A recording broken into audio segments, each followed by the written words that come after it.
What is up this year? LA in a minute, and there's so much devastation from the recent fires. But I want to take time to recognize and honor one of the most historically significant properties in all of Los Angeles, which happens to be in Altadena, one of the areas left reeling from the Eaton fire.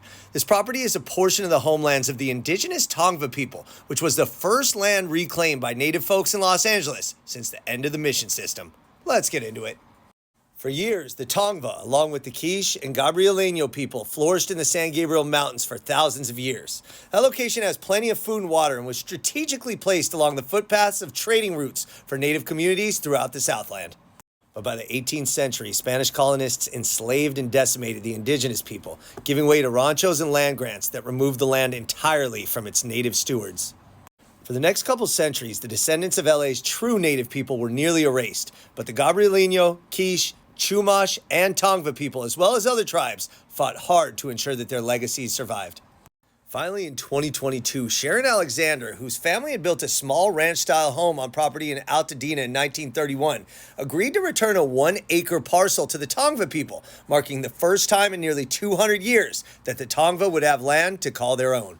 On this property at the base of the San Gabriel Mountains is a stone house and a garage, as well as a canopy of oak trees and shrubs. Now, oak trees are indigenous to California, and they bear acorns, which are sacred to the Tongva community and a staple in the traditional diet. And it is perhaps those oak trees that helped mitigate the damage on this property, despite the charring of more than 14,000 acres in surrounding communities from the destructive Eaton fire.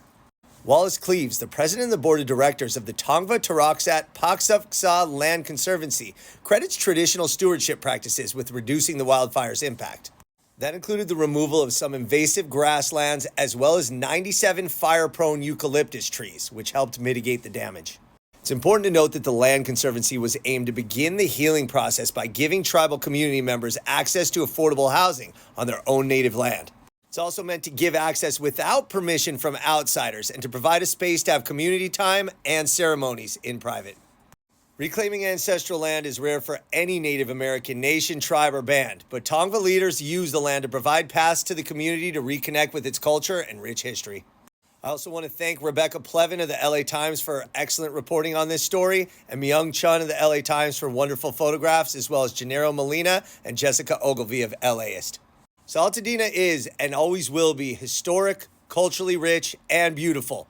It also happens to be the location of the first land reclaimed by native folks in Los Angeles since the end of the mission system. All right, LA, it's been a minute.